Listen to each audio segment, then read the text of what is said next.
We will hear argument first this morning in Case 21-328, Morgan versus Sundance. Ms. Gilbride.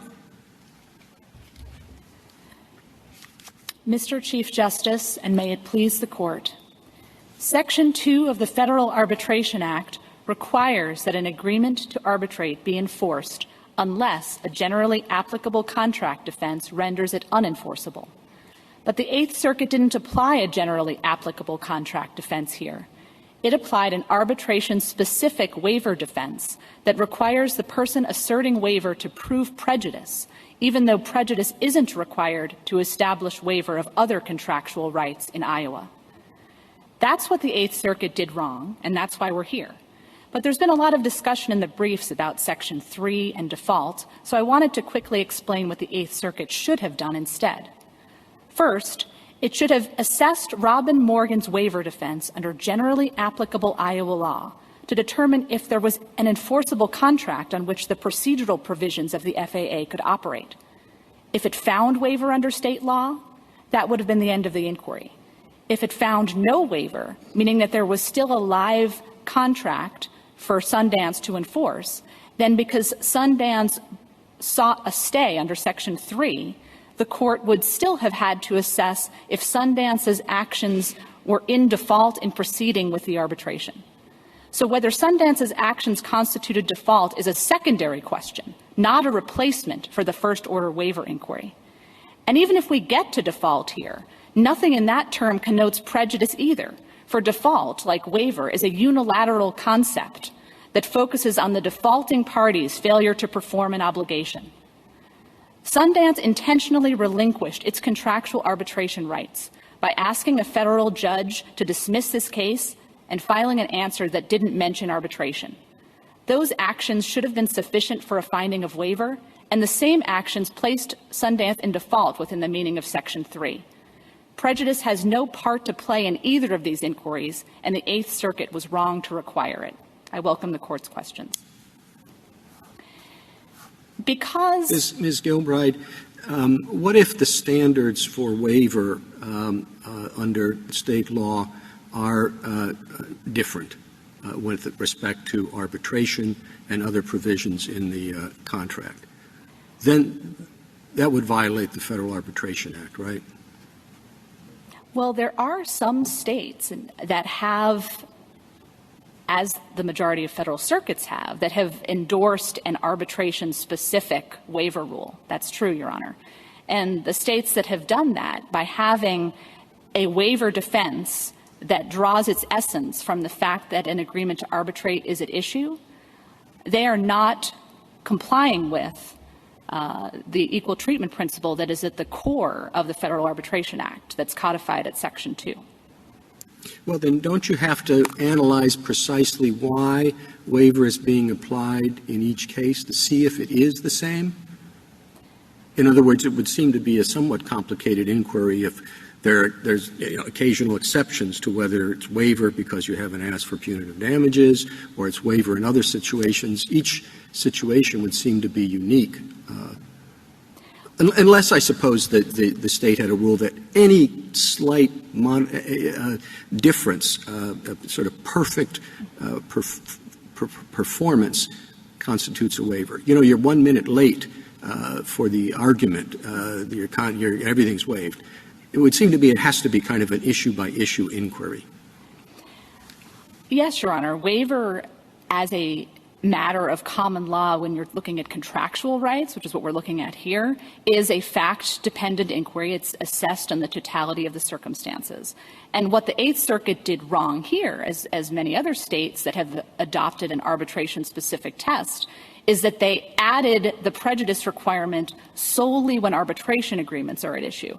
But if there are different standards of waiver, if they're generally applicable, if, as this Court said in Perry v. Thomas, it was a body of law that arose to govern the validity, revocability, and enforceability of contracts generally, then that's what the states should apply. And that's why it would be proper here for the Court to remand to the Eighth Circuit to apply Iowa's generally applicable waiver doctrines, which was never done here. Both parties and the lower courts assessed the waiver inquiry under federal law, under governing Eighth Circuit precedent, which requires prejudice based on a misapplication of the FAA, erroneously believing that the FAA requires prejudice findings specific to the arbitration context.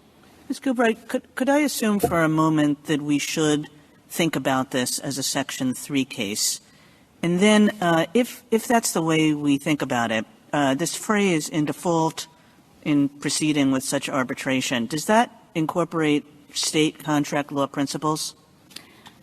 Well, Justice Kagan, if the phrase in default in proceeding is referring to default in proceeding under the contract, then we would submit that state contract law principles should be applied because, this court said in First Options of Chicago, in Arthur Anderson versus Carlisle, that when you're looking at contract questions, whether it's contract interpretation, whether the agreement was formed, whether third parties can enforce the contract, you look to state contract law. But if what's that phrase at the end of Section 3 means is a statutory default, in other words, that the party was in default in proceeding with their rights under the FAA by requesting a stay too late in the case, then that is something that the court could analyze under federal common law because you're putting content to what that procedural provision of Section 3 requires. Do you have a view as to which of those two is the right way to look at it? I think that if you put Section 3 alongside Section 4, there are some differences. Now, certainly Sundance seems to take the position that it's looking at default under the contract. All of their cases talk about contractual default, and if the contract has a set time limit, you do one thing, but if it doesn't, they say you assert prejudice, which is not found in the contractual default cases. I think that there's reason to think that Section 4 is talking about default in proceeding under the contract. If you look at Section 4, it says if a party has a failure, neglect, or refusal of another to arbitrate under a written agreement for arbitration, and then later on in Section 4, you talk about if the party has failed to comply therewith, meaning failed to comply with the agreement for arbitration. And the next time default is mentioned, it is the failure, neglect, or refusal to perform the same. Again, perform the agreement for arbitration. Section 3 doesn't refer to the contract in that way. When it says in default in proceeding, it says in default in proceeding with such arbitration. So that could denote that an arbitration has already commenced and that the party seeking a stay has engaged in some dilatory tactics with respect to the arbitration itself. That was the case in the New Jersey Supreme Court case of Roach v. BM Motoring, which we cited in our reply brief, where the plaintiff had initiated arbitration and the defendant refused to pay their portion of the arbitration fees, which caused the arbitration to stall. And that conduct could constitute default in proceeding because it delayed the arbitration. Ms. Gilbride, what about this provision, from the American Arbitration Association that was incorporated into your contract, if this is a matter of substantive contract law, which says that no judicial proceeding by a party relating to the subject matter of the arbitration shall be deemed a waiver of the party's right to arbitrate? Why doesn't that do more work if the right place to look here is substantive contract law? Well, Justice Barrett, because the first place to look is Section 2. And as a matter of state contract law, which is the first step of the two-step inquiry, then if an ordinary no waiver provision could be waived by the party's subsequent conduct, then there would be a waiver under state law and you never get to Section 3. And that's the case with respect to the sort of language that you're mentioning with respect to the American Arbitration Association. Non-arbitration or non-waiver provisions, I should say, are routinely waived by subsequent conduct. We cite some cases to that effect in our reply brief. It's established in Williston, Section 3936, Corbin, Section 733. So according to that sort of black letter law about no waiver provisions, you would never have occasion to get to Section 3 if the conduct that Sundance engaged in here was waiver. what's the point of including them then? Well, the American Arbitration Association may want, the parties to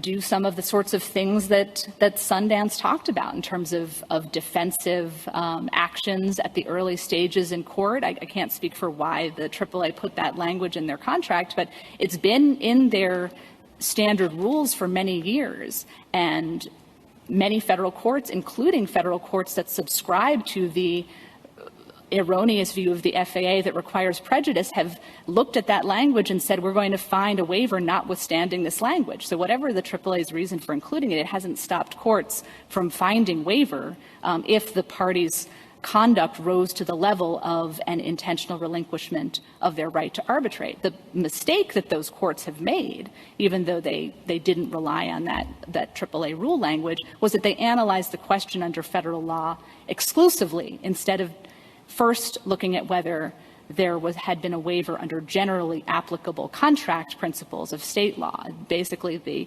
continued this mistake that the Eighth Circuit made here of applying an arbitration-specific waiver defense instead of a generally applicable one.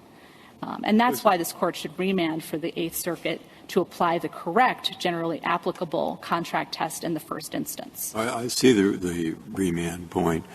I tell you, I just want to know what I should read. I used to have nightmares about teaching a class, and in my nightmare, someone in the class would ask me something, and I'd have to go into a long disquisition on something I didn't know. So I've written down here, laches, in default, forfeiture, waiver, estoppel, and there are probably about 6 or 7 others, which are primarily contract, or not entirely, but and state law questions. And I know very little about them.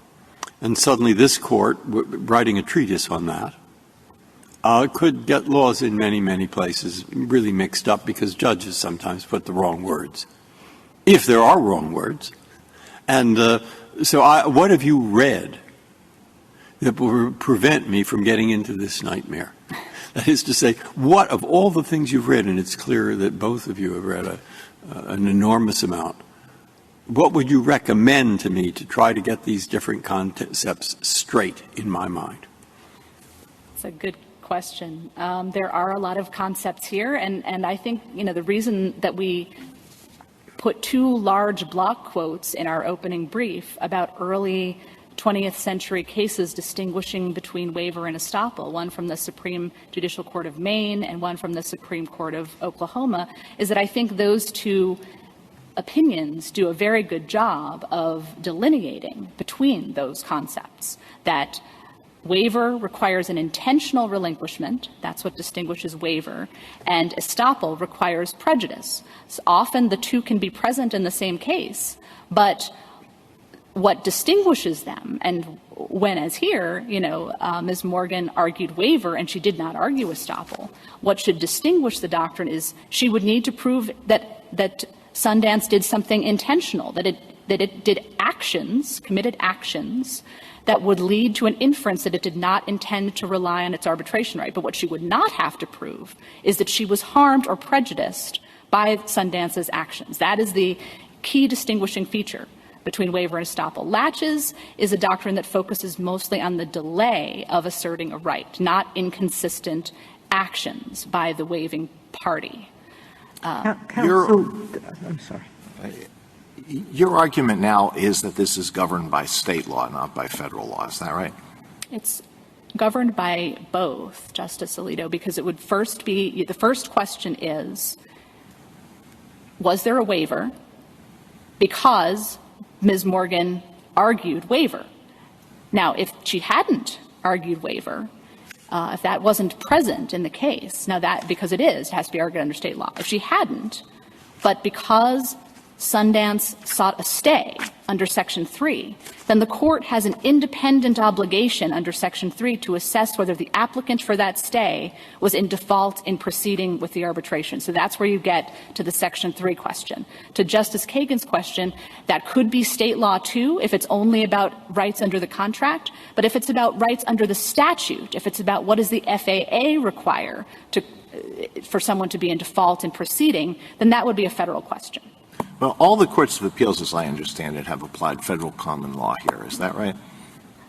Yes. So most courts have looked at this under Section 3 because parties are seeking stays under Section 3. So it's not, incomprehensible as to why the courts start looking at this as a Section 3 question when they're assessing a motion that someone filed under Section 3. And you now want the case to be remanded and decided under Iowa law. Am I right? That's correct. We want the Eighth Circuit to have an opportunity to apply generally applicable Iowa contract law. And that also may require the Eighth Circuit, and this Court may want to give instructions to this effect, to certify to the Iowa Supreme Court to clarify Iowa law on this area, because Iowa, like many other states, has been tainted by the same misapprehension of what the FAA requires. Well, you have a strong argument, and you might be right, but it would represent a sea change, would it not? It would require all the courts of appeals to approach this question differently from the way they have. Is that correct? Well, what it would do, I think, which would be in some ways a sea change, but in some ways continue a trend, it would follow what this Court has done in Arthur Anderson versus Carlisle and First Options of Chicago, which is to say questions of contract interpretation, contract defenses are analyzed under state law. I understand that. And as I said, you have a cogent argument, but it would represent a significant change. And so this takes me back to the Chief Justice's initial question. If we are going to send the courts of appeals, district courts, off looking at state law on this issue, are they going to find that state law generally has arbitration-specific rules about waiver? Or are they going to find that state law generally treats the waiver of arbitration exactly the same as the waiver of other contract defenses? So let me give you three situations and ask you to tell me whether they involve an arbitration-specific rule. The first one involves a state that has a rule that says, rule of procedure that says that arbitration has to be asserted in the answer, but it does not provide that with respect to any other contract defense. And the second situation is similar to the first, but the rule also includes some but not all other contract defenses. And the third involves a situation where there isn't a state rule on this issue at all, but if you look at state case law, the state case law makes the waiver of arbitration a lot easier than the waiver of other contract defenses. So are those arbitration specific rules or not? I would say the first and the third are arbitration specific, because as I understood, the third rule is a judicial sort of consensus in which arbitration waiver is treated differently, is a different standard or a different test than waiver of other contractual rights. And the first one would require an arbitration defense to be stated in the answer, setting it apart from all other defenses. And so if you look at footnote 9 of Perry v. Thomas, that says state law, whether of legislative or judicial origin, so that's why your first and third will be treated the same, is applicable if that law arose to govern issues concerning the validity, revocability, and enforceability of contracts generally. Continuing to quote, a state law principle that derives its meaning precisely from the fact that a contract to arbitrate is at issue does not comport with this requirement of Section 2. So I think the first and third rules you described would be arbitration specific. The second, because some other contracts are treated the way arbitration is treated, would be a closer question. And I think The state court should have the opportunity to look at that in the first instance, but it might not be arbitration specific because other contracts are treated similarly. Ms. Gilbride? Ms. Gilbride, I'm a little confused by the answer you gave Justice Kagan and Justice Alito. Justice Kagan limited her question to say, if I believe Section 3 is at issue, the at fault, then tell me why you win. I don't know how you win when you say that federal law controls Section 3. Your entire answer to her and your direct answer to Justice Alito is, if you read Section 3 in light of Section 4, federal law controls. So how do we get from federal law to state law? Your answer seemed to suggest to me that you're saying federal law, common law. So please get me out of this box that you put me in. I will try, Justice Sotomayor. So the first question is under state law, particularly if, as here, a waiver defense has been interposed by one of the parties. That's a generally applicable contract defense. It should be analyzed under state law. If the party who wants to belatedly arbitrate, even though they've acted inconsistently in the past, they filed a motion under Section 3, that has two inquiries. The first is the agreement or is the issue referable to arbitration under an agreement in writing? That, again, I think it contains a state law inquiry. How would you know if it's referable to arbitration under an agreement in writing other than looking to state contract principles, including waiver, if applicable? But then the second question under Section 3 is the one I was speaking with Justice Kagan about, and that, I think, is a separate independent obligation that Congress placed on the court reviewing a Section 3 stay application. Doesn't matter if anyone's pled waiver at all.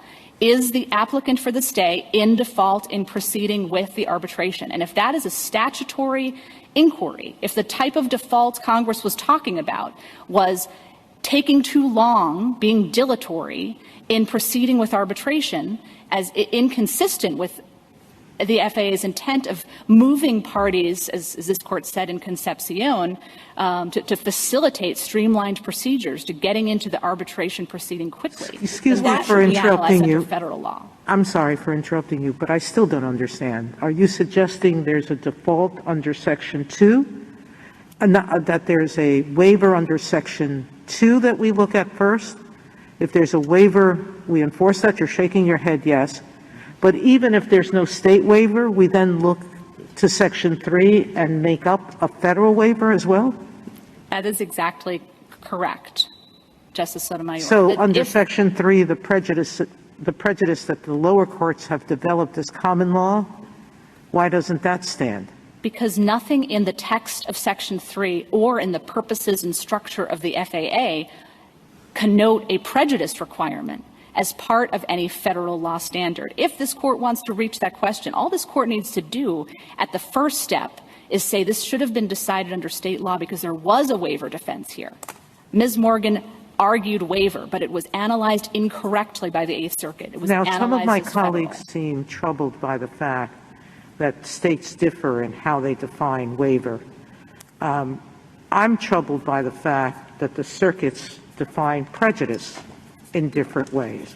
Mm-hmm. So there's variation no matter what we do. Mm-hmm. Your brief has not attacked the prejudice finding that the court below did because you wanted cert on the legal question. I understand that. But can you tell us how, if we disagreed with you, how we could reach that second question if we were so disposed? Because there is wide variety in defining prejudice. Yes, and that is certainly a problem, one of many problems, in addition to it, the fact that it's atextual, with the prejudice requirement that many federal courts and some state courts require is that it's not uniform. They're all over the place. And even in the Eighth Circuit, several years before this case, another case, Messina versus North Central Distributing, involving an 8-month delay and a motion to transfer. Very similar facts here came out the other way, and the court did find prejudice. So that it's not a symmetrical or uniform standard currently. And what I would suggest that the court do, is again, remand for the Eighth Circuit to apply the correct standard. But if the court wants to put content into what Section 3's default provision means, it shouldn't be a prejudice requirement. There's no basis for that. But if you look at the structure of the Act, there are reasons to think that Congress wanted parties to proceed quickly. And so a presumption that a party should raise their defense of arbitration by the time they file their first responsive pleading, by the time of their answer, or before their answer if they file a motion, that would be presumptively enough to get someone not to be in default in proceeding. That wouldn't preclude someone who had exceptional circumstances, some change in the law, some new facts that arose, to argue that to the court, but it would be their burden to prove they were not in default. Gilbride, I just have one last question. It, I think, gets to what you were talking about most recently. I would say or suggest that the one thing that your position will do is increase the complexity and delay associated with arbitration proceedings. You've added a presumption to sort of help address that. Certification was mentioned earlier, which in my experience, our experience, can contribute to a great deal of delay. And of course, the whole point of the Federal Arbitration Act, or at least a significant point, was to expedite disputes.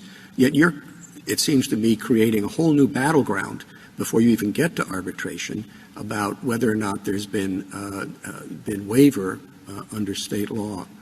And I wonder if the cost of that, if that's what the law requires, it requires, but I think we should take into account that seems quite contrary to the policy behind the FAA. I appreciate the concern, but I would respectfully submit that the status quo in which courts are requiring prejudice actually increases delay and increases the sort of skirmishing in court that, before anyone resorts to the arbitral forum, that the FAA was designed to eliminate. So, for example, the Fourth Circuit's decision in MicroStrategy Inc. versus Larisha, in that case, the employer had sued the plaintiff or the employee two different times, once in federal court, once in state court. Discovery had been taken. The employer even took the employee's deposition in the previous litigation.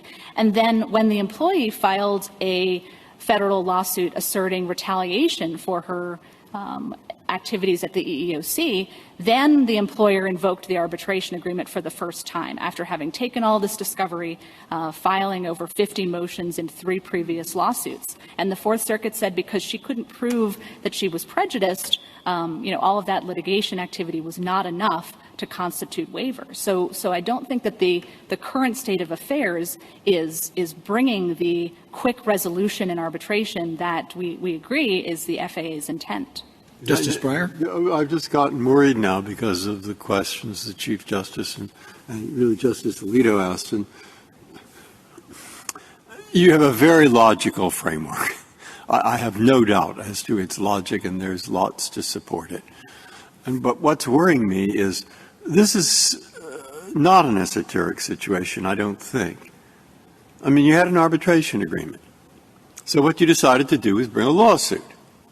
And nobody said anything further for quite a while. And then finally, the other side said, let's go to arbitration. And were they too late? Now, that kind of situation, I bet, arises fairly frequently. Okay. Now, we're starting to create a matrix of rules through your logic. It is so complicated that it's at least hard for a layperson like me in this area to understand. And what's worrying me is that my instinctive answer, which you'll tell me is wrong if it's wrong, is it depends. The first thing, if I were a judge, I'd sit there and I'd want to know how clear were they if they got up and said, I never want to go to arbitration. Hey, I'm not going to be too worried about prejudice. Look what they said. On the other hand, if it's sort of a vague thing, I might begin to think, hey, nobody's hurt. Make them go to arbitration. Nobody's hurt by the contrary. Or I might think, they had good reason for delaying. They thought you weren't here rightly in the first place. There was another suit you should have been in, not this one. So it's hardly surprising they did this first. In other words, what I'm doing is showing you, as you well know, that there are a lot of different situations, a lot of different reasons. And so at this point, having thought of that out of these questions and not wanting to muck everything up, what do I do?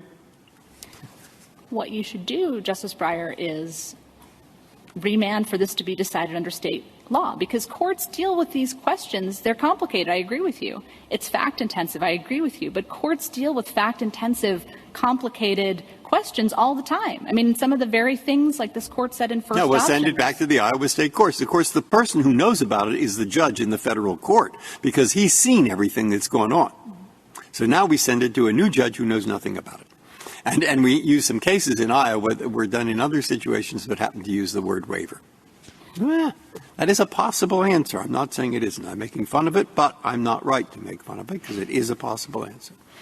Well, I don't think it's any more complicated than questions about, who's bound by the contract or whether a particular dispute falls within the terms of the contract. And state courts and federal courts applying state law answer those questions even within the parameters of the FAA all the time without, anything seeming to have ground to a halt or caused undue chaos in the lower courts.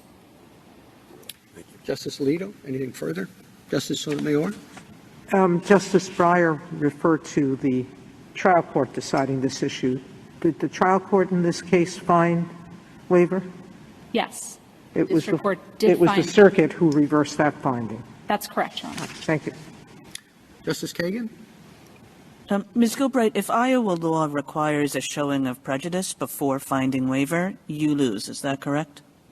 If Iowa finds prejudice as a generally applicable matter for all contracts, yes, then under the equal treatment principle, if arbitration is treated the same as any other contract, including a prejudice requirement, that would be consistent with the FAA. We'd still have the Section 3 question that we discussed earlier. And similarly, if as a general matter, not arbitration specific, but if as a general matter, Iowa law allows a party to cure their waiver, you also lose? If the circumstances are met for that here. I mean, there's been a lot of discussion about executory contracts and retraction, and we talked about mutual rescission, by consent. But if the Iowa court applying generally applicable contract rules finds that there was a retraction or a cure here, as long as it's not arbitration specific, that would be the end of the inquiry, and we would then move to Section 3. Do you have a view as to what Iowa law says about those issues? Do they have a general rule about waiver or about curing waiver that would apply here? Well, there's been some cases about executory contracts where it's periodic performance that Sundance cited in their brief. So periodic performance, meaning you have an installment contract, you have to make deliveries every month or every year. And if you accepted late payments in the past, you can still insist on timely payments in the future. Our position is that this is not that sort of a periodic performance situation. We're talking about a one-time a dispute arose, and how did the parties respond once that dispute arose? We think the more appropriate way to frame that under existing Iowa law is the Odell case about rescission of the contract and creation of a new contract by mutual consent. Ms. Morgan chose to go to court, and Sundance acquiesced in her choice by filing dispositive motions and otherwise engaging in the litigation process in court. Justice Gorsuch? Ms. Gilbride, I understand your argument that all arbitration contracts are subject to state law defenses that are generally applicable under Section 3. But I also take Justice Alito's point that's been echoed here, that all the courts of appeals have seemed to treat this as not a question of state law, but of federal law. Mm-hmm. And for my money, I can see why. Because Section 6 says that motions to arbitrate are to be treated like any other motion in federal court and are subject to the rules of federal jurisdiction, federal courts. And as I read the cases, I see the courts of appeals trying to apply usual principles of waiver or forfeiture that this court has announced for use in federal proceedings. So while you might have a state law defense, don't you also have a federal law argument and couldn't we simply say that part of federal law, to the extent it includes waiver, doesn't generally require prejudice?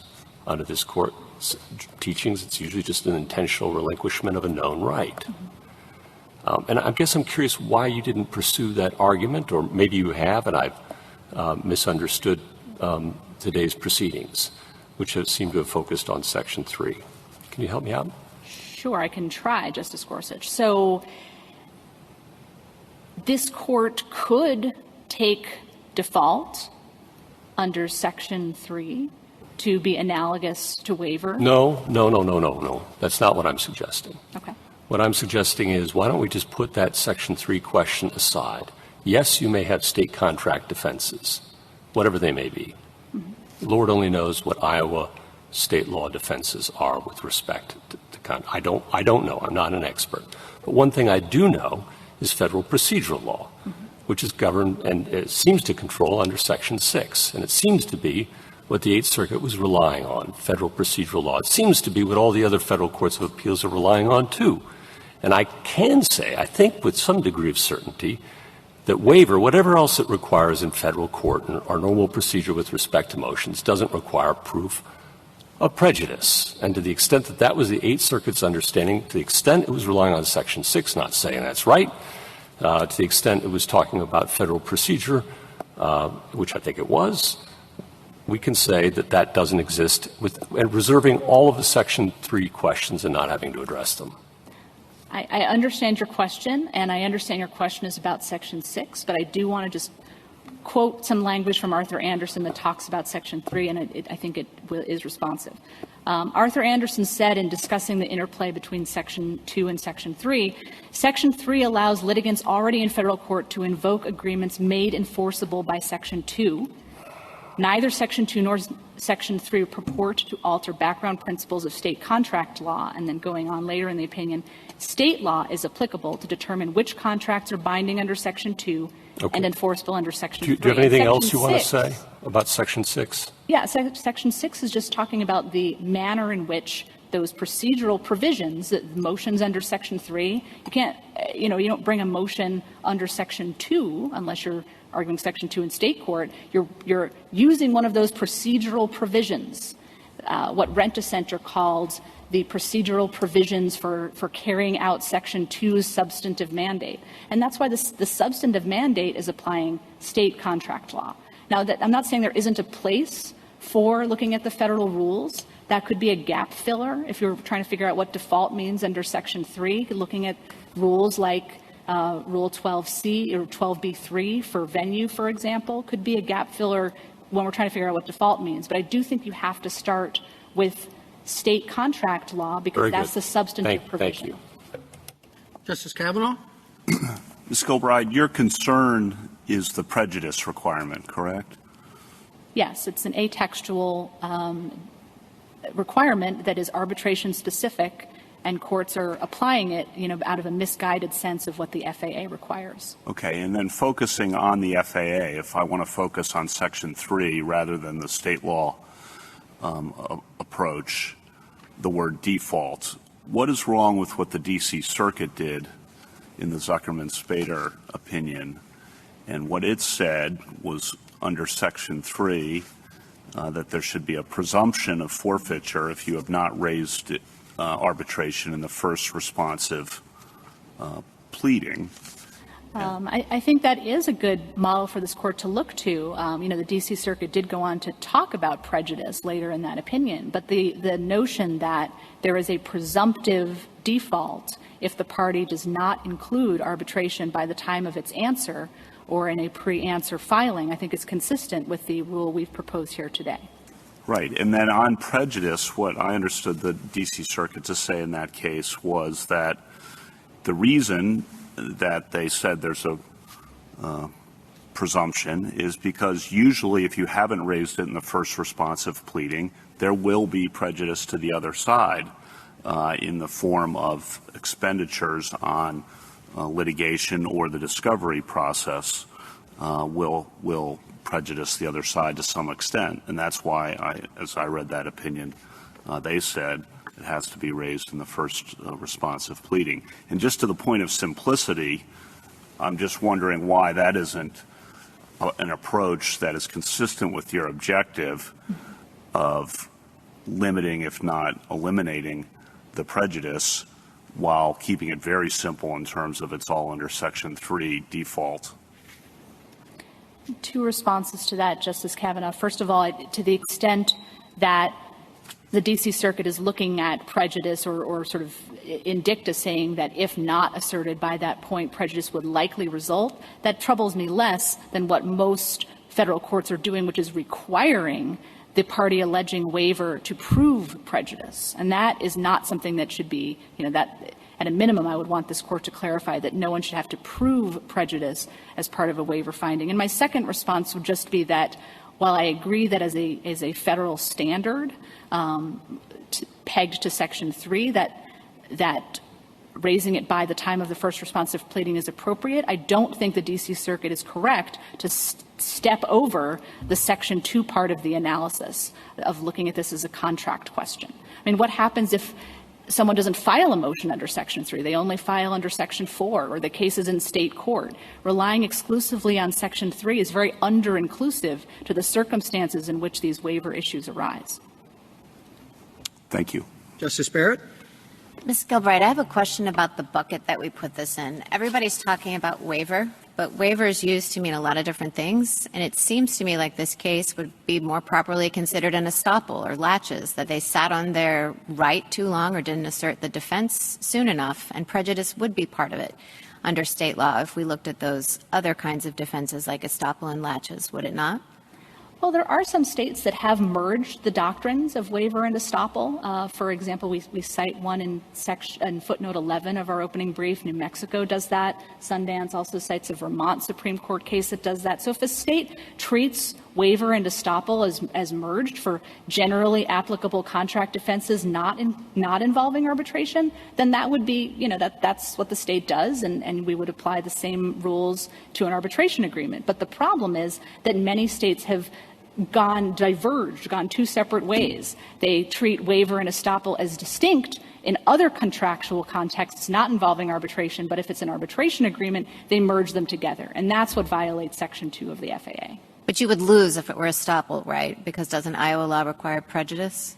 Yes, prejudice is required in every state, as far as I know, for estoppel. I think, Ms. Morgan certainly argued below that she was prejudiced here. We haven't contested that in this before this court, but certainly it was briefed below that she was prejudiced. But she did not argue estoppel specifically. She argued waiver, and she should have the opportunity to argue waiver again under generally applicable Iowa law. Thank you. Thank you, Ms. Gilbride. Mr. Clement? Mr. Chief Justice, and may it please the Court, nothing in the FAA or state law supports petitioner's proposed rule that a motion to stay litigation in favor of agreed-upon arbitration must be filed as expeditiously as possible or lost forever. To the contrary, Section 3 of the FAA directs that courts shall grant such motions unless the stay applicant is in default.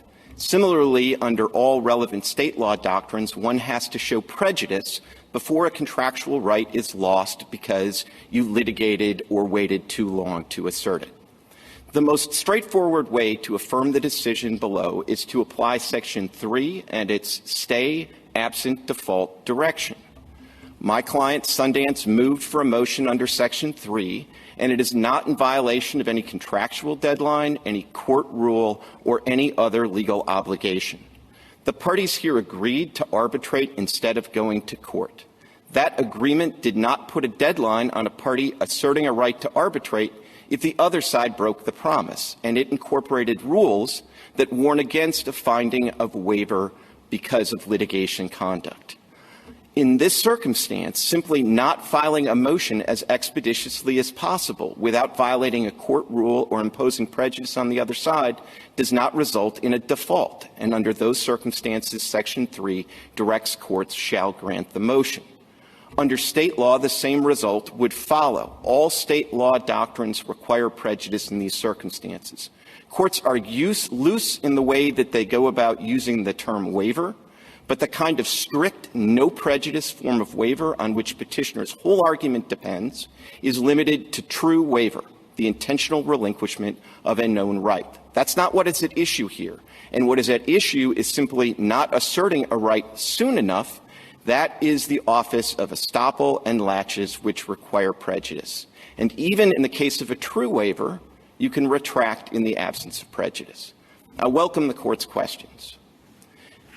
Well, I mean, so you wait until, in a case that you lose, to the denial of cert, and say at that time, no, wait a minute, we have the right to arbitrate and we want to go to arbitration. Waiver plays no role in evaluating that situation at all? Well, I think that there would be, in a sense, a waiver under the court rules. I think the right way to do it, if we were in federal court and applying Section 3, is to say at that point you've defaulted because it's clear you have to raise arguments at the trial court. You can't wait until appeal to raise arguments. So you're in default of the legal rules that require you to raise arguments in a timely fashion. But as a general matter, in the federal courts, if there's a motion that's not subject to a specific deadline, how do courts deal with that? If there's no specific deadline, they generally, if the opposition to the motion is, hey, you should have filed that sooner, the courts will generally look to considerations that include whether there's prejudice to the other side, and in the absence of prejudice to the other side, and in the absence of a clear deadline, they will allow you to make that motion. That's certainly how motions to amend Rule 15 work. It's how Rule 24 motions to intervene work. So I think the right way to look at this is as a matter of federal law in applying Section 3.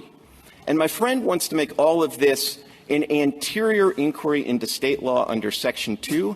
And with respect, I think that's almost exactly backwards. Mr. Clement, before you get into that, though, and I welcome that, but you said something I just want to make sure I understand.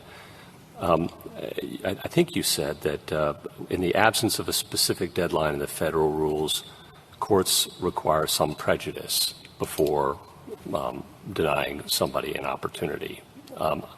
Is that right? I mean, can't there be waiver? I intentionally relinquish something of a known right, no deadline, no prejudice required there. You lose. That's it. Case moves on. You lose that right to make that motion. I think in cases of true intentional relinquishment of a right, I think that's generally true in the federal courts. Okay. If that's true in the federal courts, then didn't the Eighth Circuit err by, you're going to argue, and I grant you, you got a good argument that there's no intentional relinquishment here. But to the extent that it was purporting to apply doctrines of waiver, it erred in its formulation of that rule, didn't it? I don't think it really erred. I think it did what every circuit court in the country has done, and this court has done on occasion, even since Contract against Ryan, and Justice Ginsburg tried to warn us about being careful about forfeiture versus waiver. They used the word waiver when they meant forfeiture. Okay, fine. Whatever they did, they didn't apply what we've said waiver is. Waiver is an intentional relinquishment of known right, vel non. No more. Okay? And why couldn't we just send it back and say that? And you can make your argument that there is no waiver here because there's no intentional relinquishment. You can make your argument that this should be analyzed as a forfeiture. You can make all these Section 3 arguments about Iowa state law. But why couldn't we just clarify to the extent that the Eighth Circuit was purporting to interpret federal law, it was wrong about what's required to show waiver, period. Justice Gorsuch, if you really got to that point, I would suggest you probably should just dismiss the cases improvidently granted. Well, let's assume I don't do that. Okay, but I really think you should, because the Eighth Circuit wasn't saying this is absolutely waiver, and that's why we're applying this three-factor test. They applied the three-factor test, presumably as, if you go back in their case law, as a gloss on the statutory phrase in default. And they said as a general matter, this is when it's too late to invoke your right to arbitrate. And we have a three-factor test, and the plaintiff in this case fails under the third factor. Importantly, they didn't even definitively resolve the second factor. which is the only thing that actually even goes to an inconsistency that possibly could get to an implied waiver, and there's not a hint in the decision that they thought they were talking about the explicit waiver that your question alludes to. So I really think... Well, we're right on this. I mean, I take it that their point is this. Imagine a contract with 10 clauses, a state law contract. Clause 3 says, I will send you 10 shirts by October 1. Clause 10 is an arbitration clause. Now, a defendant wants to say, or plaintiff, they waived Clause 3. I don't have to send them 10 shirts. They waived it. Okay? And I think they're saying you could say the same, make the same argument about Clause 10, the arbitration Clause 2. It's no longer in the contract. They waived it. That would be a question of state law if it were shirts. Why isn't it a question of state law under Clause 10, which is the arbitration clause? They want to make that argument first. And that's what you were about to, I think. Yeah, okay. Exactly. So why can't they do that? Because it actually gets it backwards. That argument doesn't come first, because the arguments that come first under Section 2 are arguments that go to the validity of the arbitration clause or arguably whether this dispute That's what it in the is. scope of this. No, it's the validity. It's the And waiving of the arbitration clause. Clause 10 was waived, and therefore there is no contract with Clause 10. That issue does not go to the formation of the contract, that kind of timing issue. And with all respect, Justice Breyer, you should know this better than anyone, because your opinion in Howsam against Dean Witter says that those kind of questions about waiver and timing and estoppel and latches are questions for the arbitrator, as long as the arbitration clause itself is not being called into question as invalid. And to be clear, that is this case. If you look at Petition Appendix page 21, the district court said that the parties, quote, do not dispute whether a valid arbitration agreement exists and whether this particular dispute falls within the terms of the agreement. So in those circumstances, Section 2 is not any longer an anterior inquiry. What you do is you have a relatively streamlined inquiry under Section 3 in federal court, and you figure out, did this party default? Did they waive in the loose sense in which most circuits, I think, quite frankly, look to prejudice? Why is that a federal question? I mean, even supposing we stick to this question of are you in default, why wouldn't we look to state law on that the same way we look to state law with respect to many other questions about the enforcement or validity of particular contractual provisions? Well, Justice Kagan, there's two reasons I think it would be a federal law question. One, it's ultimately you're interpreting the timeliness of a federal motion under a federal statute in federal court. Seems like a federal question to me. The second reason, if I can just get both out. Well, but I mean, it's about whether a contract is valid and enforceable, and that's a question that we basically, the FAA, delegates to state law. With respect, I don't think that's the right way to think about this dispute. The arbitration agreement itself, as I just read, was undisputed below. There's nothing wrong with the arbitration agreement. If Ms. Morgan brings a new suit tomorrow based on something else that happened during her brief employment, we can invoke the arbitration agreement. The arbitration agreement is valid. Nobody questions that. That's the office, the principal office of Section 3. Then, in those circumstances, when you don't have that kind of issue, and there is that agreement, and one of the parties is saying, I'd like a stay of this litigation so we can go have our agreed-upon arbitration, at that point, I would think that you would want to have the federal courts. I mean, if you were, if the question was instead whether you were in default in the sense of whether you had violated a particular contract provision, that would be a question of state law, wouldn't it? It would, and it'd be a question for the arbitrators. And the reason that federal courts, Judge Lynch has an opinion that we cite. I mean, I guess I'm wondering why it is that you would differentiate between something where it's like, are you in default because you're in violation of a contractual term, or are you in default because you've actually acted in a way that's completely inconsistent with various contractual terms? Like those, to me, I mean, they're different, but they're not different that seems as though it should matter with respect to what the law is. I actually think they're materially different in two dimensions. One is an issue of federal law based on what happened in federal court right before the federal judges. The other is a state law doctrine that you're importing from principles of what would apply if instead of a litigation issue, this were an issue about widgets. And I think Judge Lynch in the First Circuit had a very thoughtful opinion. We cite it when we go through all of the circuits that have moored their decision to Section 3. And she and other federal courts had wrestled with this issue in the wake of Howsam. Because before Howsam, all the federal courts had been doing these little prejudice waiver inquiries under Section 3 themselves. And since Howsam says questions of waiver and estoppel and timeliness are for the arbitrators, all the federal courts stopped and thought, should we still be doing what we're doing?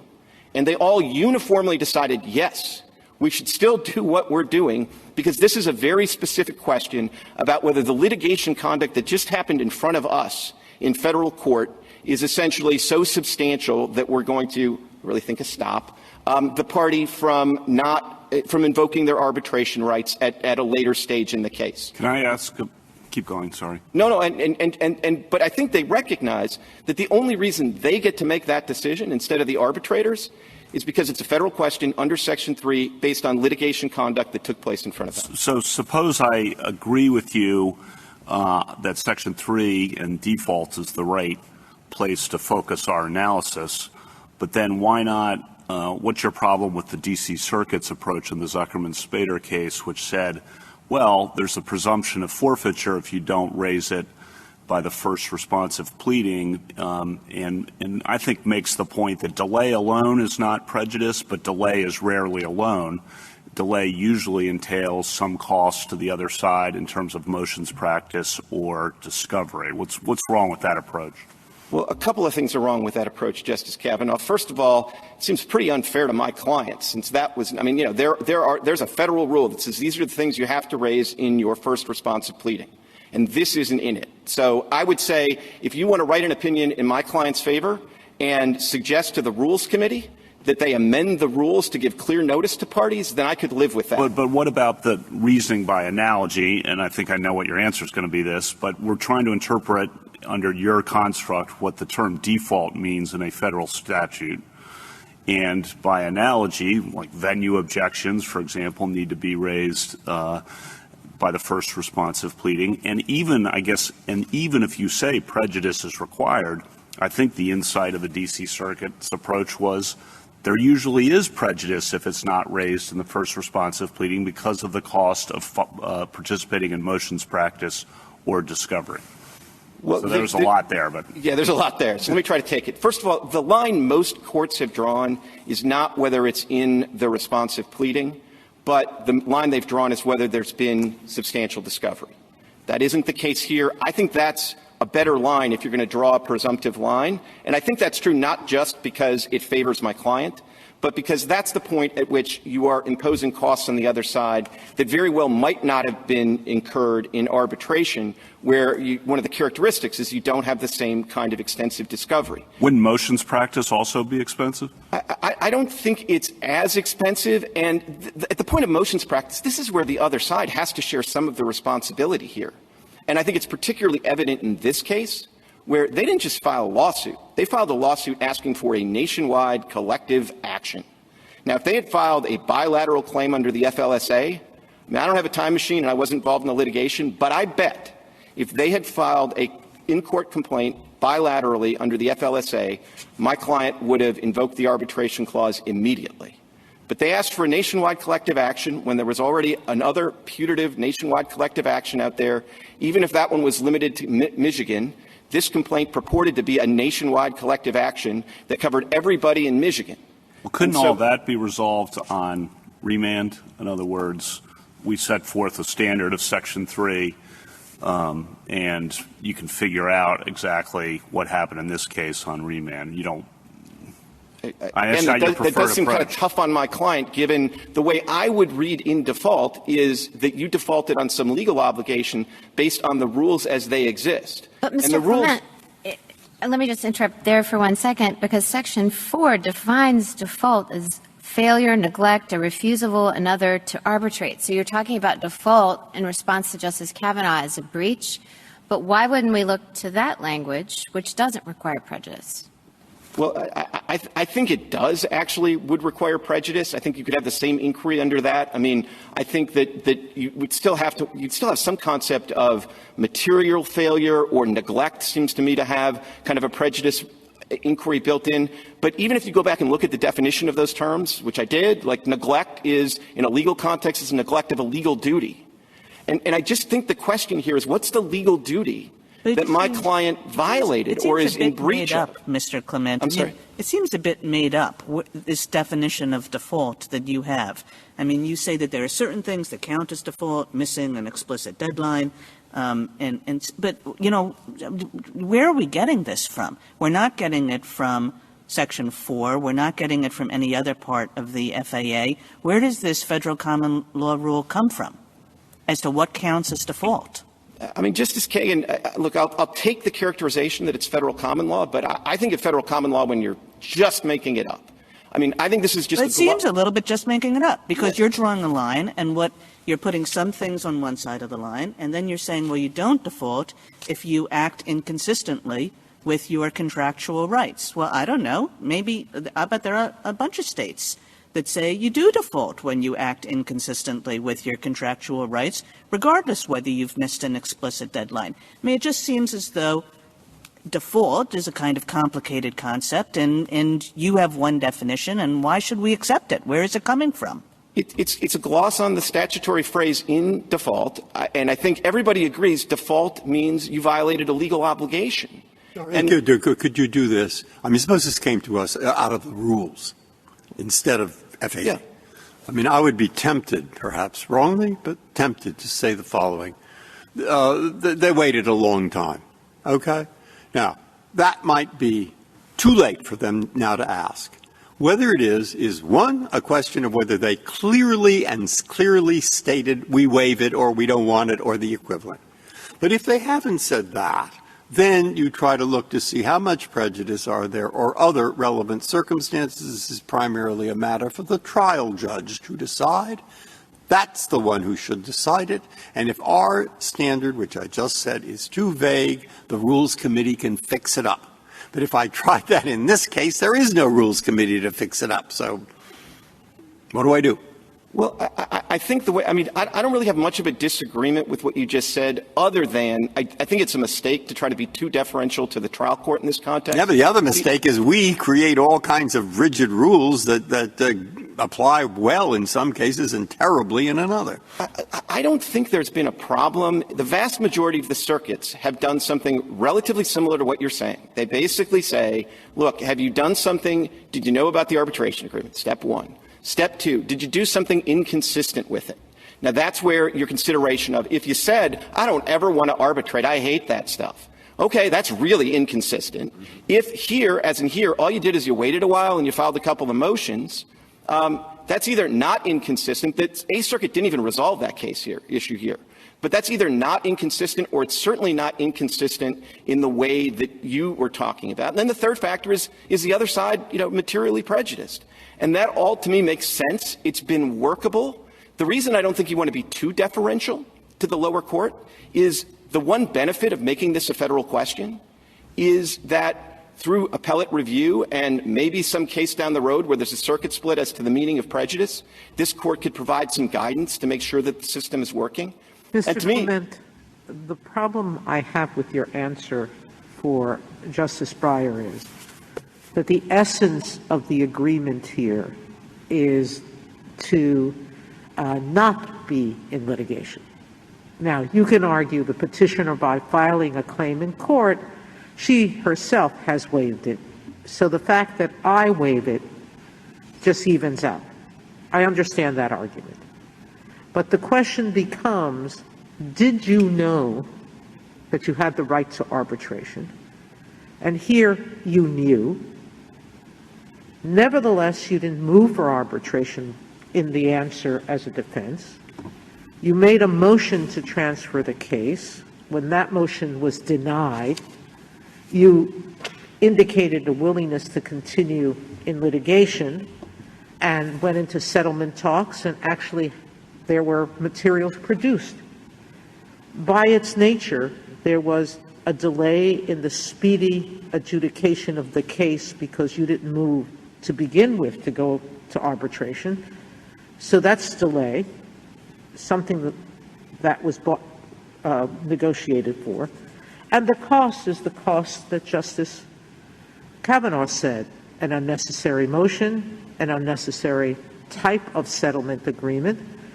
Arbitration settlement agreements rarely require the production of materials. They just require talking.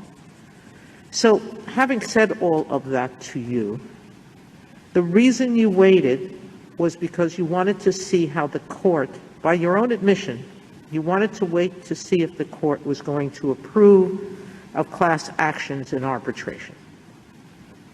So you were taking a calculated risk by staying in litigation. Why isn't that a waiver under Section 6? Why isn't that a waiver under any normal definition? It prejudiced the other side. It hurt them, at least financially. It hurt them in delay. And you intentionally sat on your rights, waiting to see if you could derive a benefit. So explain to, unpackage it, but tell me why isn't that not a waiver as an intentional right of, an intentional relinquishment of a known right? So, Justice Sotomayor, first, I don't think you get a lot out of the idea that it was intentional. I mean, because here's why. There are a lot of situations. I mean, if, for example, my client had thought that there was a personal jurisdiction problem with this lawsuit, they would have been obligated under the rules to make that their first motion out of the box. Now, they would have intentionally been doing that because they would have been saying, this isn't the right court for this litigation. And oh, by the way, Justice Kavanaugh, all of the things in the federal rules that say you have to put this in the first response of pleading are really going to the idea that this is just not the right federal court for this to be in. And so it's not just transfer of venue that's in there, it's improper venue. So you filed this lawsuit in the wrong place. That's not this case. But getting back to the rest of the answer, I think what the parties bargained for here was not just arbitration, but bilateral arbitration. And when the other side decides not just to violate the arbitration agreement, but to seek a nationwide collective action, I think my client is perfectly within its rights, and it's what I would advise my client to do under the circumstances, is don't make a motion to compel arbitration, because you might get a motion to compel nationwide collective arbitration, and pretty much every defendant on the planet agrees that's the worst of both worlds. So you wait, and then once it's clear that silence and ambiguity, which, by the way, are about the same thing, can't cause you to end up. Mr. Clement, you could have raised it. You could have raised it in your motion to compel arbitration, as did the attorneys who came before us, whose case you were waiting on. They made a motion to compel bilateral arbitration, and when the district court ordered class-wide arbitration, they brought it up to the Supreme Court. You could have followed the same protective measures. I suppose we could have, and with the benefit of that additional advice, maybe that's what I tell my clients to do. But I'd still say, okay, at worst, we failed to make a motion. At worst, we're in the realm of forfeiture, and we still have the ability to make this motion under Section 3. And generally speaking, in the absence of absolute total waiver, which this case doesn't involve, if you make a motion in federal court that's not subject to a deadline, then what the courts do is say, well, was the other side prejudiced? No. Okay, we're going to hear this motion. Thank and if I could add sort of one piece to this in terms of kind of explaining how all this fits together, I think the design of Section 3 is to keep this inquiry relatively simple. And in a case where it's a valid arbitration agreement and it's an employment dispute within the bounds of that agreement, if there is an arbitration agreement, get it out of federal court quickly and have a narrow inquiry based on what happened in federal court. And then if there isn't the kind of prejudice that would cause those courts to deny other motions as untimely, then at that point, send it to the arbitrators. The other side can still raise these contract theories that if this were a contract for widgets, you would have waived it or stopped or you're too late. They can still waive those arguments in front of the arbitrator, which is where all of these complicated issues of Iowa law ought to be if they're not going to be in Iowa court. And, of course, the parties agreed to arbitrate, so they should be before the arbitrators. One other point about your— Mr. Clement, if I could just get it out of federal court quickly, you said. But the way the system is now working, and I want to abstract a little bit from the facts of this case. I realize you have this class bilateral issue going on.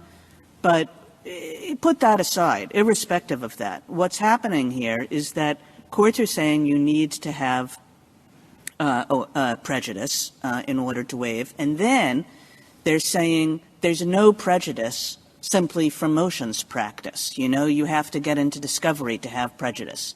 And what that leads to is, why wouldn't anybody test the waters in federal court and see if they can get the case dismissed, and only if they can't say, okay, now I'm going to rely on my arbitration agreement and let's go to arbitration. So it's like 2 bites at the apple. There's no incentive for anybody to go to arbitration fast, or there's no incentive for the defendant. The defendant says, I have like this free pass to litigate for a while and then only then go to arbitration. So with respect, Justice Kagan, I don't think it's a free pass, because courts, the prejudice inquiry is not so clear that you know you're going to get a free pass. And even if you do, there's still the possibility the other side could say that's still a waiver under state law and an issue for the arbitrator. So if you're advising clients, I think what you would probably say is there's a difference between motions practice that goes to the merits and motions practice that doesn't. But even then, that I really would draw the line at discovery, because sometimes you have a situation where you got to file a motion to dismiss and you have some merits arguments, you have some jurisdictional arguments. You're allowed to put both in there. And also keep in mind, there's a wide range of cases that can be quite complicated. This case is, but for the collective action piece, is relatively straightforward. But sometimes you have these issues like under Arthur Anderson, where you got to figure out whether there's there's a party to the litigation who's not a party to the arbitration, and how does all of that fit out, and how does that sort out in terms of when you should make these various motions. And so I do think the line that the lower courts who've been dealing with this have drawn is the line about discovery. And even there, I think the real difference is whether you're taking depositions, because you probably couldn't get those in arbitration. But one last thing as to Justice Kavanaugh's point, because part of the problem to just all of a sudden make it kind of retroactively, this arbitration motion is part of 12H1, and you got to, the way I would look at that is those motions that you have to raise in your first pleading, they all go to the court's jurisdiction, so it's sensible. But to take something that doesn't go to that court's jurisdiction and put it in there, I would describe that loosely as disfavoring arbitration. And I don't think that's what you're supposed to do in interpreting the FAA. And I do think in getting the incentives right here, you can't ignore the incentives of the party that first defaults, that first violates the arbitration agreement. If you err entirely on saying, boy, that defendant, they have to raise that thing in their very first pleading, that is going to make more parties who are plaintiffs say, well, the defendants are kind of in a box. Because I've been thinking about this litigation for 6 months. I've picked my lawyer. I've refined my theory. I've not only picked the district, I've picked the division within the district. I've done all of that thinking for 6 months. And even though I agreed to arbitrate, boom, I'm going to hit the defendant with the lawsuit. And then the defendant, who thought he had an arbitration agreement and also thought, as in this case, that there was a pre-filing notification requirement in the agreement, is getting hit with this lawsuit out of the blue. They have to find a lawyer that they didn't know they needed to get, maybe get local counsel as well, figure out what's going on in the case, figure out whether there are other additional parties to the case who aren't parties to the arbitration agreement. They got to figure all that out. I don't know why, if you're trying to get the incentives right in a statute that's pro-arbitration, that you would put that defendant on what amounts to an invisible clock, because it's not in 12H1 now, and say, all right, you got to bring it in that first pleading or you're out of luck. Thank you, counsel. Justice Breyer, anything further? Justice Alito? Justice Sotomayor? Justice King? Justice Gorsuch, anything further? Just one thing. You, in your briefs, rely on Rule 15 as the proper analogy, and I just wanted to give you an opportunity to explain how you think that works and applies here. In other words, an amended responsive pleading, and Rule 15 allows that under a very vague standard, but you say prejudice is part of that standard. I just wanted you to elaborate on that. Sure. Justice Kavanaugh, I appreciate the opportunity. I think we sort of rely on Rule 15 by analogy. I actually don't think the law in the circuits is that in order to file a motion under Section 3, you have to have arbitration as a defense in the answer. So I think in most cases they kind of collapse that inquiry. But even if you thought that was required, and this is why I think the difference between arbitration, which isn't a 12H1 must-raise defense, and other defenses is important, is you could think about this, okay, let's say we had to add it in the answer as a preliminary step to filing this motion. We're past the point where we get to amend as of right, but this is one of the many things in the federal rules where you have an ability to make a motion, but there's no strict deadline. And so the way the courts would figure out whether it's too late to amend your complaint to add arbitration would be to essentially say, well, the presumption is leave is freely granted, but we withhold it in certain circumstances and we look to prejudice. In fact, cases like Foreman, which we cite in our brief, say that prejudice is more or less the most important factor. Similarly, in sort of Contract against Ryan is another case where this court was dealing with forfeiture issues and kind of talked about the same principle. Prejudice is an important part of that inquiry. That's why it seems anomalous to say that in this situation we would discharge the prejudice inquiry altogether. Justice Barrett? One quick question. So let's say that we agree with you. This is a Section 3 question. It's a matter of federal common law. Would you agree that it's not really a question of waiver? So insofar as the courts of appeals have classified it as waiver, that really ought to be considered a kind of estoppel or latches. And so as a matter of federal common law, we should clarify that? I think that would actually be helpful. I would, because really, if you look at these cases, virtually all of them do not involve the situation that Justice Gorsuch hypothesized of somebody coming in and saying, I never want to litigate. I never want to arbitrate. I just want to litigate, and then coming in the next day and trying to retract it. Almost all these cases involve the argument that the other side waited or litigated too long, and that really is thought of as an issue of latches or estoppel. I guess the only hesitation I would say, though, is at the same time that you clarified that, I would also say, but it's not an issue of state law. So you don't have to, if Iowa has a really funky law of latches or estoppel, you don't have to go apply that. You just have to apply federal law. The federal common law would recognize that this is really more like an issue of latches or estoppel, and therefore would it have prejudice as an important part of the inquiry. But if you did something like filing a counterclaim, that might be waiver, intentional relinquishment. You've submitted your own dispute in an offensive way to the district court. I would hesitate to say that in this opinion because, for example, what if I raised arbitration as a defense, raised a mandatory counterclaim as well, and then the next day asked for arbitration? That doesn't seem like a waiver. And I don't think, you can think about this as it's not exactly like an 11th Amendment case where the whole point is that a state has a right not to be in federal court against its will. So if it files a counterclaim or removes to federal court, well, then, boom, a trapdoor opens. I don't think this is quite the same thing. I think it needs to be a little more flexible in that precisely because of the circumstance I hypothesized, where I have to, I got to file an answer. I got a mandatory counterclaim, but I also, in the next breath, I'm saying this should be arbitrated. Thank you. Thank you, counsel. Rebuttal, Ms. Gilbride. Just a few points in rebuttal. There's no place for a prejudice requirement, even if this court does analyze the question under Section 3. If you look at the structure of the FAA over and over again, you see indications that things should be done in a summary manner. The word summarily appears twice in Section 4, summarily to the trial. The judge shall summarily send the parties to arbitration. Section 16, the fact that you have an interlocutory appeal if there's a refusal of a request for a stay or denial of a motion to compel, but not if it's granted or if the stay is. So basically the idea, as this court said in Prima Paint, is that once the parties select arbitration, it must be speedy and not subject to delay and obstruction in the courts. The current status quo that requires prejudice and requires the party asserting waiver to show prejudice results in delay and obstruction in the courts over and over again. And Sundance, my friend here, wants the standard to be substantial participation in discovery. The Second Circuit in Rush v. Oppenheimer talks about participation in discovery and says the party asserting waiver has to show that the particular information the other party sought and obtained could not have been obtained in arbitration. So they have to go and go piece of information by piece of information and say, could the party have gotten that same information in arbitration? And that's all taking place in the courts before anyone goes to arbitration in the first place, pre-arbitration skirmishing. Motions practice was discussed.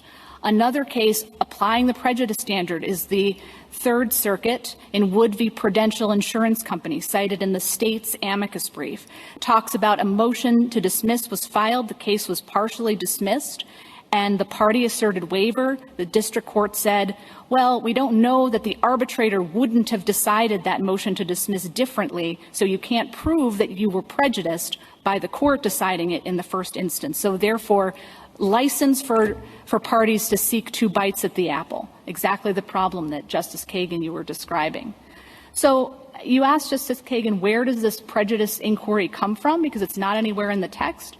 Where the courts got it from, if you look through the way this doctrine developed, was this idea of the liberal federal policy favoring arbitration. Because if you look at the early cases, the Radiator Specialties case in 1938 applying Section 3, it just talks about the party being dilatory and that Congress did not intend for a Section 3 applicant to be dilatory. Unilateral, no discussion of prejudice. Where prejudice came in, starting with the Carthage case in the Second Circuit, and then the Carolina throwing case in the Fourth Circuit, was this idea that because arbitration is involved and there's a liberal federal policy favoring arbitration, we need to raise the bar. We need to make it harder to waive arbitration than other contractual rights.